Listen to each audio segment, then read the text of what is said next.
El día de mi boda debía ser el más feliz de mi vida. Lo había soñado desde niña: el vestido blanco, las flores, la música, los rostros sonrientes de familiares y amigos. Mi madre me había ayudado a planear cada detalle durante meses. Carlos y yo llevábamos 5 años juntos, y finalmente daríamos el paso que tanto habíamos esperado. Todo parecía perfecto en aquella mañana de primavera en Valencia. Me miré en el espejo mientras mi hermana Lucía terminaba de acomodar mi velo. Mis manos temblaban ligeramente, pero lo atribuí a los nervios normales de cualquier novia. Sin embargo, había algo más, una sensación inquietante que no lograba identificar. Un presentimiento que intentaba ignorar mientras sonreía a mi reflejo. «Estás preciosa, Isabel», dijo mi madre con lágrimas en los ojos. «Tu padre estaría tan orgulloso». Sentí un nudo en la garganta al pensar en papá, quien nos había dejado hace 3 años. Cuánto deseaba que estuviera allí para llevarme al altar. El trayecto a la iglesia fue un borrón de emociones.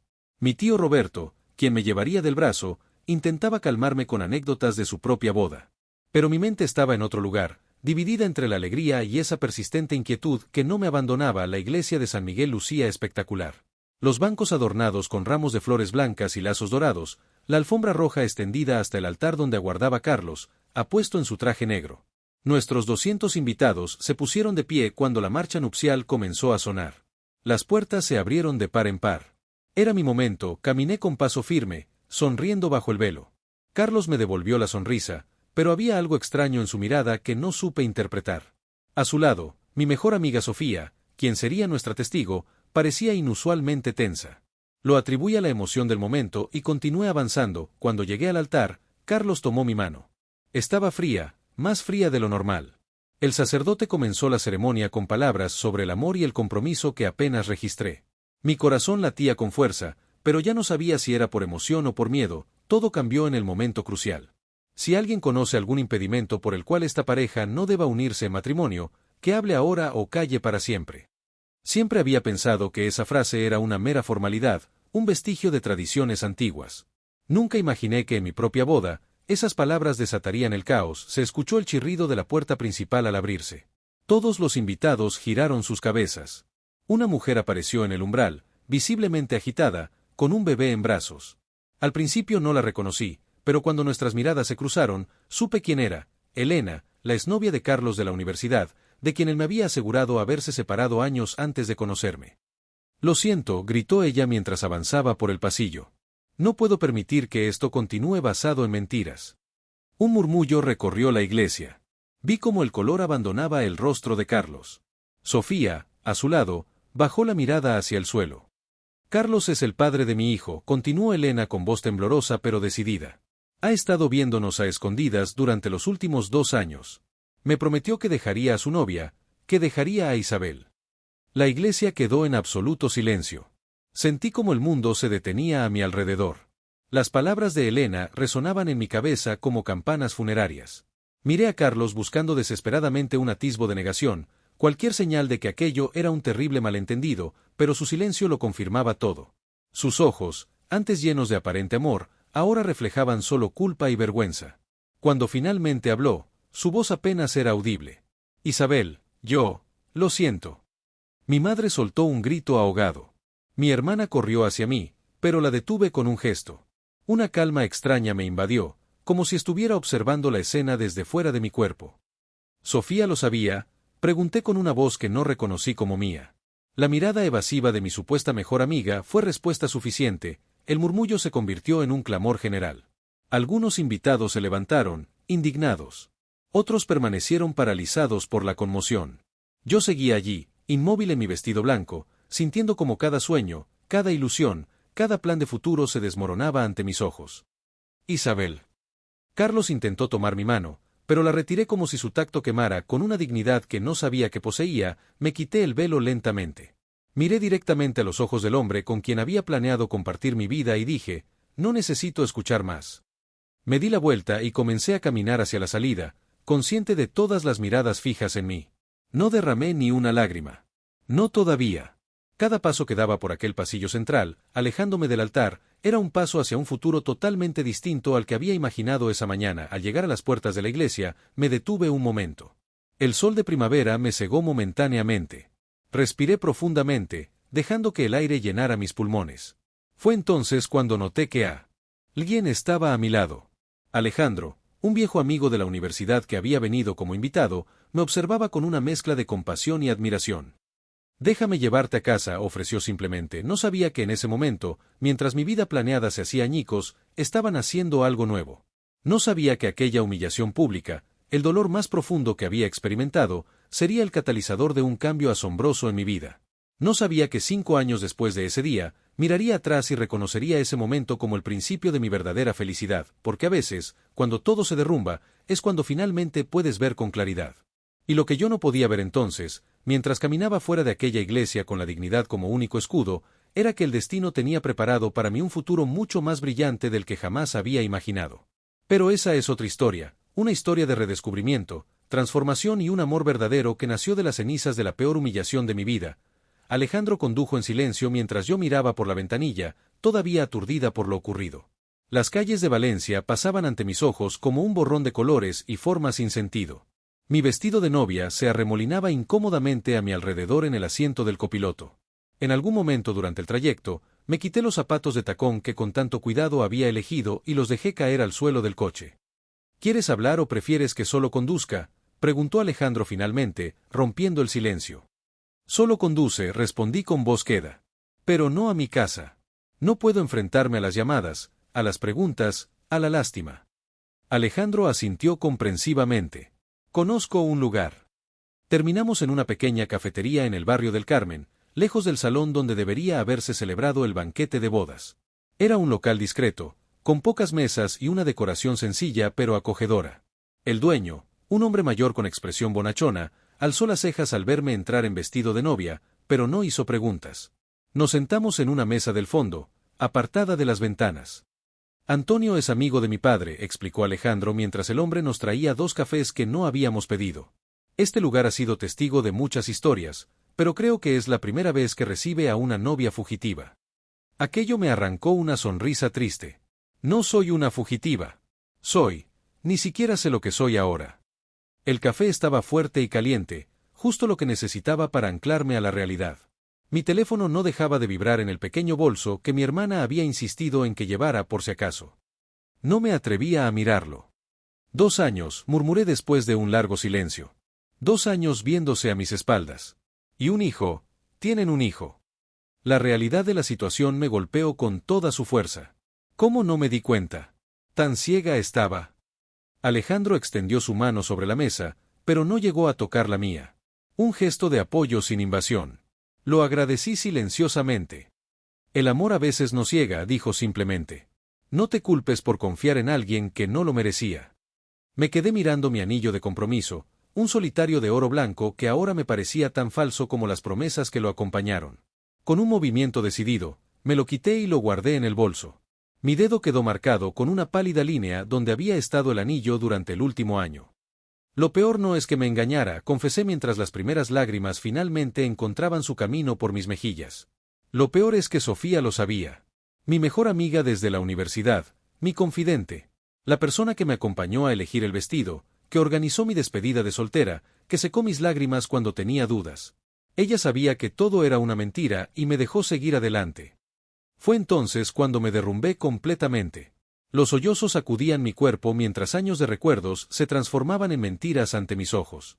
Cada momento con Carlos, cada consejo de Sofía, todo se reinterpretaba bajo una nueva y dolorosa luz. Alejandro esperó pacientemente a que me calmara. No intentó consolarme con frases hechas ni minimizar mi dolor. Simplemente estuvo allí, ofreciéndome su presencia como un ancla en medio de la tormenta. ¿Sabes qué es lo irónico?, dije cuando por fin recuperé algo de compostura.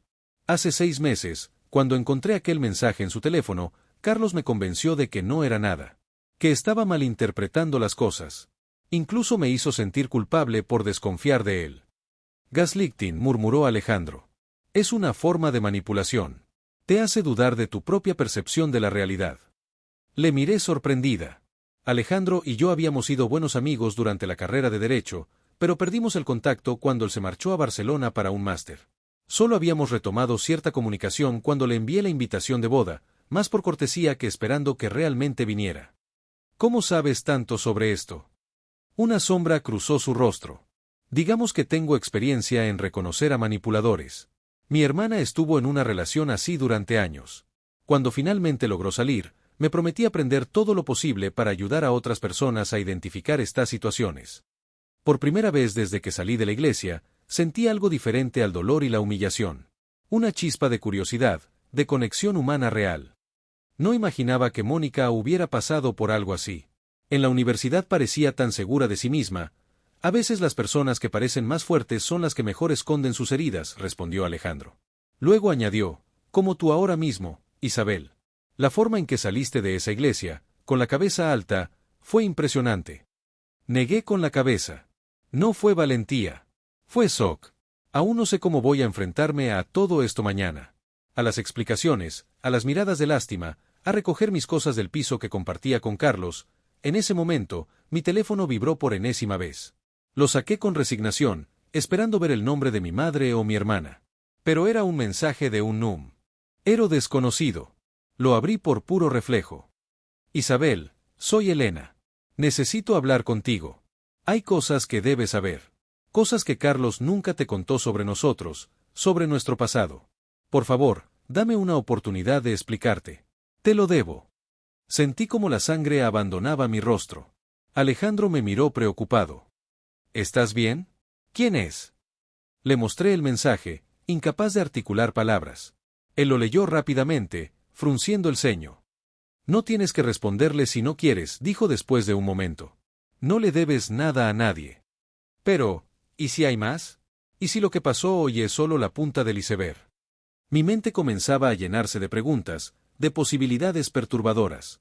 ¿Qué más no sé sobre el hombre con el que casi me caso? Alejandro me observó con atención. La pregunta es, ¿realmente quieres saberlo? A veces, la verdad no trae paz sino más dolor. Miré fijamente el mensaje en mi teléfono, sintiendo como una determinación crecía dentro de mí. En medio del caos de mi vida, esta era una decisión que podía tomar. Este era un camino que podía elegir conscientemente. Necesito saber, respondí finalmente. No puedo reconstruir mi vida sobre más mentiras o verdades a medias. Si voy a superar esto algún día, necesito enfrentarme a la realidad completa, por dolorosa que sea. Alejandro asintió lentamente, respetando mi decisión aunque podía ver la preocupación en sus ojos. Entonces estaré aquí para apoyarte. No tienes que hacerlo sola. Mientras redactaba una respuesta a Elena, sentí una extraña mezcla de miedo y resolución. No sabía qué revelaciones me esperaban, qué secretos oscuros acechaban en el pasado de Carlos. Pero por primera vez en ese día terrible, sentí que recuperaba algo de control sobre mi destino. Lo que no podía imaginar era cómo la verdad que estaba a punto de descubrir no solo cambiaría mi percepción del hombre que creía conocer, sino que alteraría el curso de mi vida de maneras que jamás hubiera podido anticipar. Quedamos con Elena al día siguiente en una pequeña plaza cerca del río Turia. Alejandro insistió en acompañarme, pero decidí que era algo que debía enfrentar sola. Sin embargo, acepté que esperara en una cafetería cercana, lista para llamarlo si lo necesitaba. La reconocí de inmediato cuando se acercó con el cochecito de bebé. Era más alta de lo que recordaba de las pocas fotos que había visto de ella. Llevaba el pelo recogido en una coleta sencilla y vestía con ropa casual. Sus ojos, enmarcados por ojeras pronunciadas, me estudiaron con una mezcla de vergüenza y determinación. Gracias por venir, dijo sentándose a mi lado en el banco. El bebé dormía plácidamente, ajeno al drama que nos rodeaba. Sé que soy la última persona con la que quieres hablar ahora mismo. En realidad, creo que ese puesto lo ocupa Carlos, respondí con más calma de la que sentía. Al menos tú tuviste el valor de decir la verdad, aunque fuera de la peor manera posible. Elena suspiró profundamente. No fue mi intención humillarte así. Te juro que intenté hablar con Carlos muchas veces. Le supliqué que te dijera la verdad antes de la boda, pero siempre tenía excusas, siempre pedía más tiempo. ¿Por qué ahora? ¿Por qué no antes? Porque descubrí algo que cambió todo. Elena sacó su teléfono y buscó algo en él. Me lo entregó mostrándome una serie de mensajes. Esto es de hace 3 días. Leí la conversación entre ella y Carlos. Mi estómago se retorció al ver sus palabras de amor hacia ella, pero lo que realmente me heló la sangre fue el plan que estaban tramando. Carlos pretendía casarse conmigo para acceder a la herencia que mi padre me había dejado, dinero que necesitaba para saldar unas deudas de juego que había estado ocultando. Después planeaba solicitar el divorcio alegando incompatibilidad. Hay más, dijo Elena suavemente mientras yo intentaba asimilar la magnitud de la traición. Carlos tiene un problema grave con el juego. Ha estado endeudándose con gente peligrosa. Gente que ahora le está presionando. Las piezas comenzaron a encajar. Los frecuentes viajes de negocios que nunca podía explicar claramente, las llamadas a escondidas, su insistencia en acelerar nuestra boda. Todo formaba parte de un plan calculado. ¿Cómo pudiste estar con alguien así?, pregunté, sintiendo una mezcla de rabia y compasión hacia ella. Los ojos de Elena se llenaron de lágrimas. Lo conocí en un momento vulnerable de mi vida. Fue encantador, atento. Cuando descubrí cómo era realmente, ya estaba embarazada y sola. Me prometió que cambiaría, que estaríamos juntos. Se limpió una lágrima. Quiero que sepas que nunca supe de ti hasta hace unos meses. Me dijo que estaba soltero. El bebé se removió en su cochecito y comenzó a llorar suavemente. Elena lo meció con ternura, calmándolo con palabras suaves. Ver la conexión entre ellos me produjo una punzada inesperada. No era envidia, sino una profunda tristeza por lo que pudo haber sido y nunca sería. Hay algo más que debes saber, continuó Elena cuando el bebé volvió a dormirse. Carlos no solo te ha estado engañando a ti. La empresa para la que trabaja está investigándole por malversación de fondos. Creo que pretendía usar tu dinero para cubrir lo que ha robado. Sentí como si el suelo se abriera bajo mis pies. ¿Tienes pruebas de eso? Elena asintió y me mostró varios correos electrónicos que había encontrado en el ordenador de Carlos. Documentos que evidenciaban transferencias sospechosas y manipulación de registros contables. ¿Por qué me muestras todo esto? Podría simplemente haberte marchado con tu hijo después de la escena en la iglesia. Porque tú también eres una víctima, igual que yo. Elena me miró directamente a los ojos. Y porque necesito tu ayuda. Los hombres con los que Carlos está endeudado me han estado siguiendo. Tengo miedo por mi hijo. Si unimos fuerzas, quizás podamos librarnos de esta pesadilla de una vez por todas.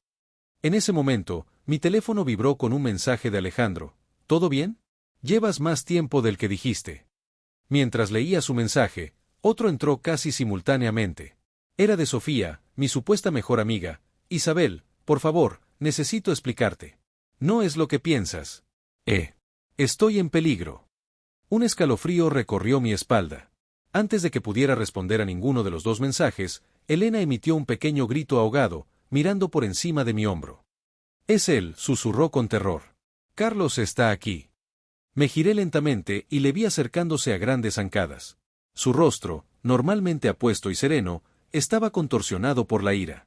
Detrás de él, para mi sorpresa, venía Sofía, intentando alcanzarle mientras hablaba frenéticamente por teléfono. ¿Qué demonios crees que estás haciendo?, rugió Carlos cuando llegó a nuestro banco. ¿De qué habéis estado hablando? ¿Qué le has contado? Elena se levantó protectoramente frente al cochecito de su bebé. Lo que deberías haberle contado tú hace mucho tiempo. La verdad. Carlos dio un paso amenazador hacia ella, pero me interpuse entre ambos. El hombre que había amado durante 5 años, con quien había compartido sueños y planes, ahora me parecía un completo desconocido. Sus ojos, inyectados en sangre, mostraban una desesperación peligrosa. No te atrevas a tocarla, dije con una voz firme que no sabía que poseía. Se acabó, Carlos. El juego, las mentiras, todo. No tienes ni idea de en qué te estás metiendo, Isabel respondió con una calma repentina que resultaba más aterradora que su furia anterior. Hay cosas que no sabes, cosas que te pondrían en peligro si... Sí que, le interrumpió Sofía, quien finalmente nos había alcanzado. Parecía pálida y asustada. Si supieras sobre Lorenzo Suárez y lo que realmente ocurrió con ese dinero, o sobre los documentos que guardas en esa caja de seguridad. Carlos se volvió hacia ella como una serpiente a punto de atacar. Cierra la boca, siseó. Tú, entre todas las personas, deberías saber cuándo es momento de callar. Un grupo de turistas pasó junto a nosotros, ajenos al drama que se desarrollaba. El bebé comenzó a llorar nuevamente, asustado por las voces alteradas. La tensión era casi palpable en el aire, como la calma antes de la tormenta. Fue entonces cuando vi a Alejandro acercándose rápidamente desde la cafetería. Detrás de él, 2 hombres con trajes oscuros caminaban con determinación hacia nuestro grupo. Uno de ellos hablaba por radio mientras mantenía la mirada fija en Carlos. Isabel, la voz de Sofía temblaba mientras señalaba discretamente a los hombres. Hay algo que necesitas saber ahora mismo, antes de que sea demasiado tarde para todos nosotros. Carlos no es solo un estafador, dijo Sofía con voz temblorosa. Es testigo protegido. Su verdadero nombre es Daniel Morales. El mundo pareció detenerse a mi alrededor. Las palabras de Sofía resonaban en mi cabeza mientras intentaba procesarlas. El hombre con quien había compartido mi vida durante 5 años, el hombre que casi se convierte en mi esposo, ni siquiera era quien decía ser. ¿De qué estás hablando?, logré articular mientras veía cómo Carlos, o Daniel, palidecía visiblemente. Cállate, siseó la Sofía, con una mirada que podría haber congelado el Mediterráneo. No sabes lo que estás haciendo. Los 2 hombres de traje se acercaban cada vez más. Ahora podía ver claramente sus rostros tensos y profesionales. No eran policías comunes, había algo en su postura, en su forma de moverse, que sugería entrenamiento especializado. Sí lo sé, respondió Sofía, sorprendiéndonos a todos con su repentina firmeza. Sé exactamente lo que estoy haciendo. Te he estado cubriendo durante demasiado tiempo, creyendo que estabas en peligro real, que protegías a Elena y al bebé. Pero solo te estabas protegiendo a ti mismo. Alejandro llegó a mi lado y me tomó discretamente del brazo. Isabel, tenemos que irnos. Ahora. No me voy a ninguna parte hasta saber la verdad, respondí sin apartar la mirada de Carlos, quien parecía estar calculando sus opciones, como un animal acorralado. Lorenzo Suárez no era solo tu jefe, continuó Sofía, dirigiéndose a Carlos. Era el principal objetivo de la operación en la que te infiltraste. Y cuando las cosas se complicaron, cuando descubrió quién eras realmente, hiciste un trato.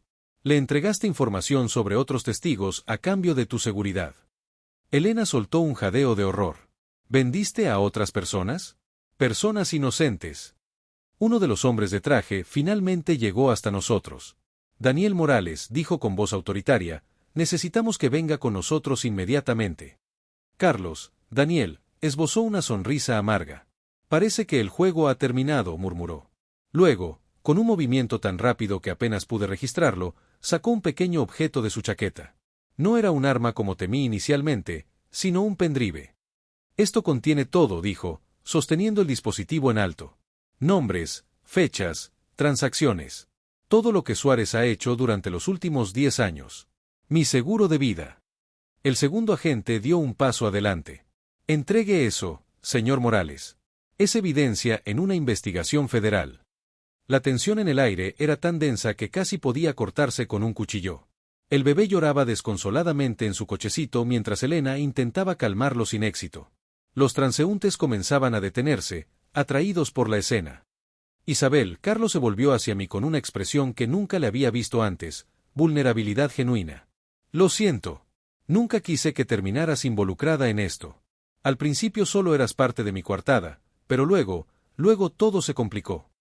¿Te enamoraste de mí?, pregunté, necesitando saber si algo, cualquier cosa de nuestra relación, había sido real, una sombra de algo. ¿Remordimiento? Culpa, cruzó su rostro.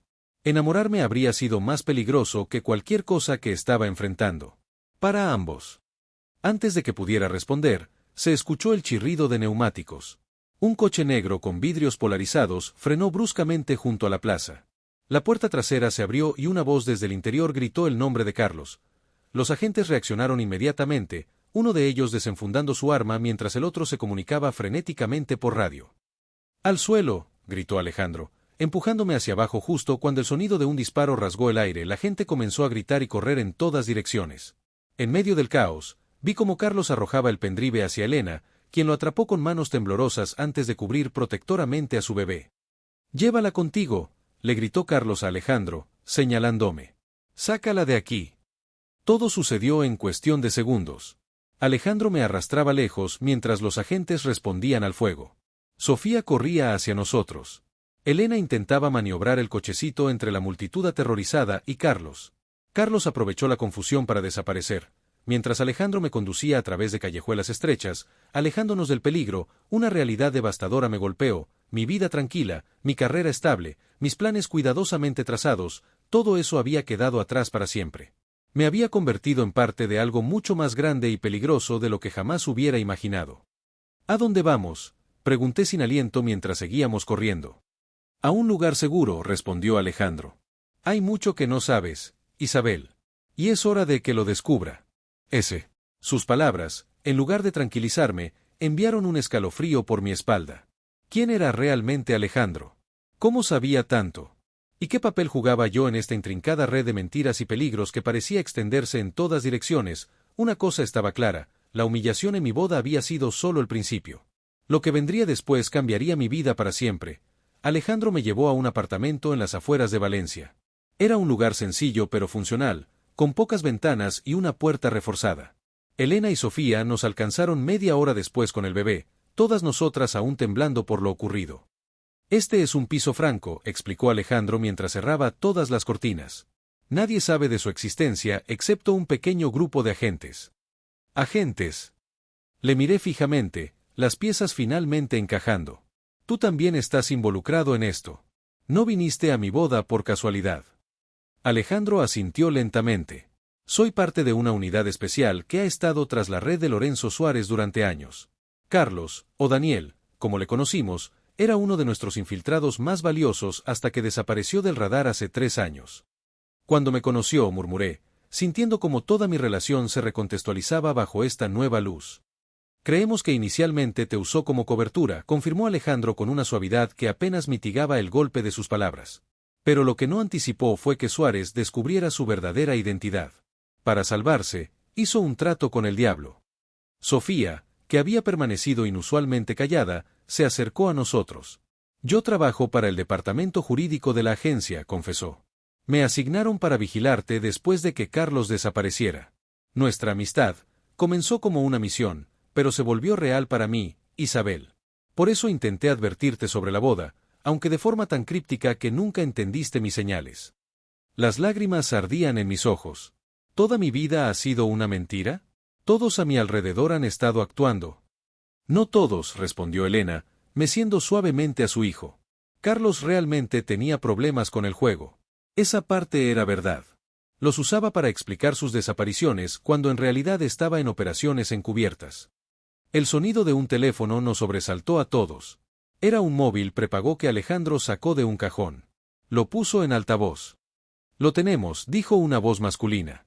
Morales está bajo custodia y Suárez acaba de caer. La operación fue un éxito. Un suspiro colectivo de alivio recorrió la habitación. Alejandro cortó la llamada y se volvió hacia nosotras.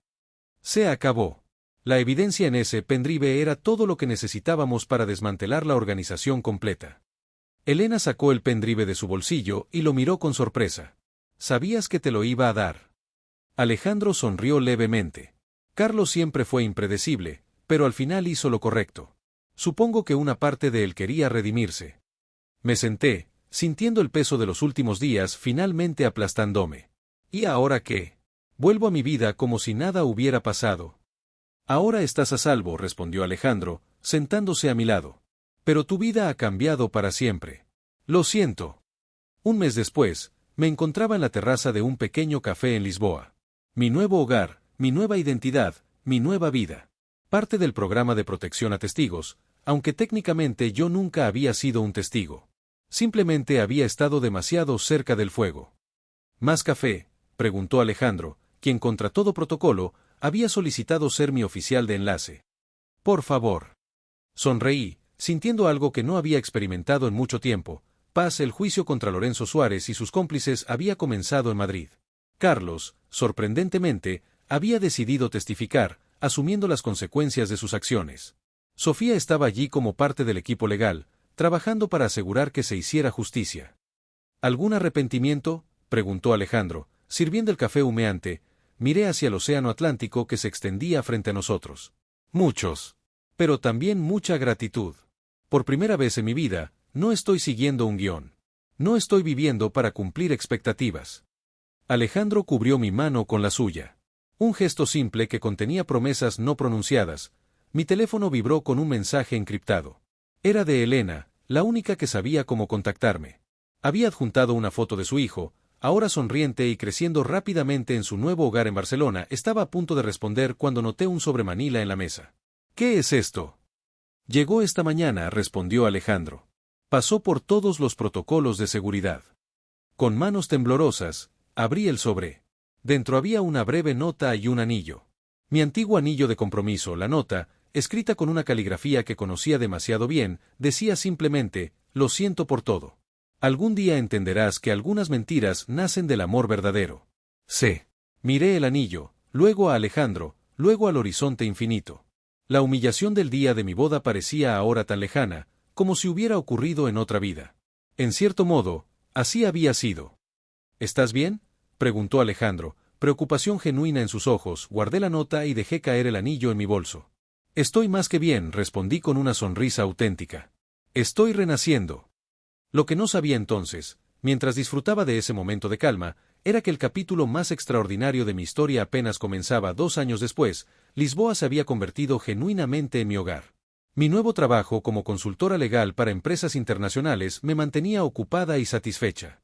La herida de mi fallida boda había cicatrizado, dejando solo ocasionales punzadas de dolor cuando algo me recordaba aquella vida anterior. Alejandro y yo habíamos desarrollado una relación basada primero en la confianza y luego en un amor maduro, muy diferente a la intensidad ciega que sentí por Carlos. Nuestro apartamento con vista al río Tajo se había convertido en un refugio donde ambos habíamos aprendido a dejar atrás nuestros respectivos pasados.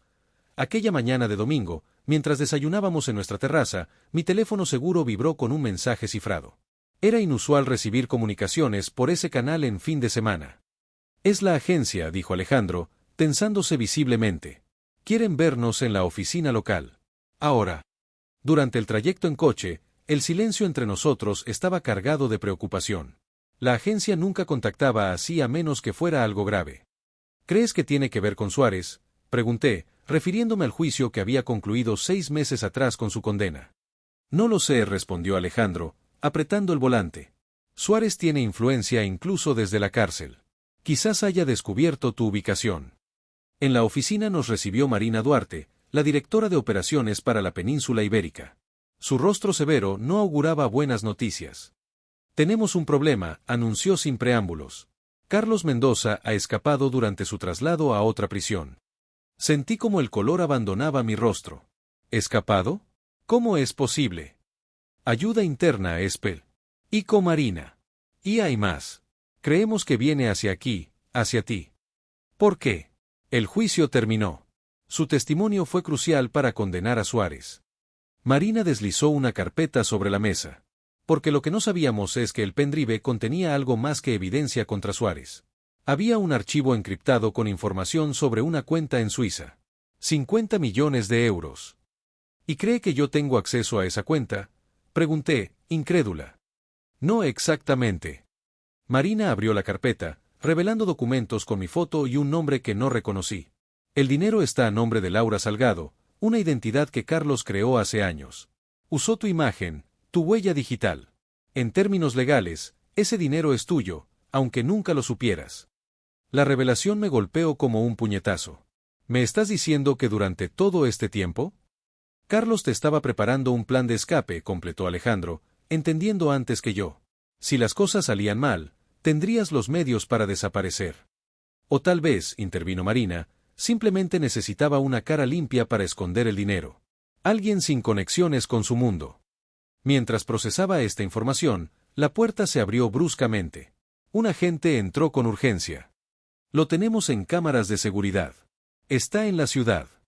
Marina comenzó a dar órdenes para evacuar el edificio y trasladarnos a un lugar seguro. En medio del caos, Alejandro me tomó de la mano y me llevó a una sala contigua. Hay algo que no te he dicho, confesó, su rostro una máscara de culpa. La última vez que hablé con Carlos, antes de que le arrestaran en Valencia, me hizo prometer algo. Me dijo que si algún día volvía, te entregaría esto.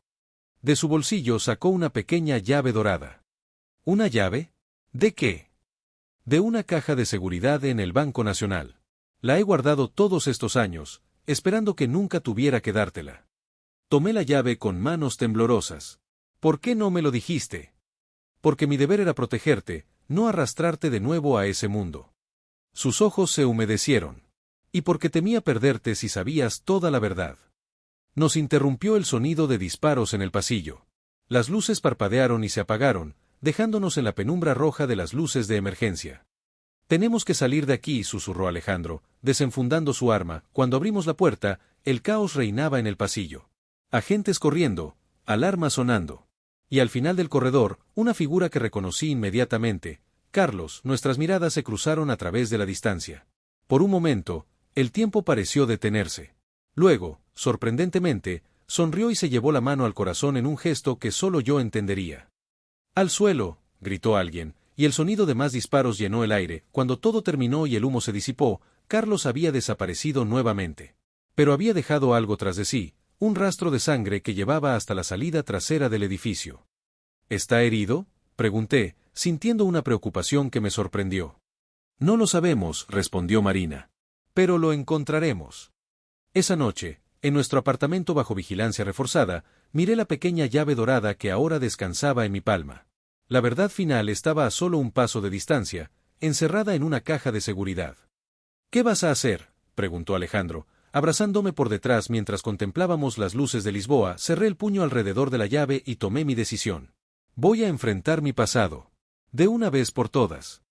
Lo que descubriría al día siguiente en aquella caja cambiaría no solo mi comprensión de Carlos, sino de toda mi vida. Porque algunas verdades, como estaba a punto de descubrir, son tan asombrosas que redefinen completamente quiénes somos.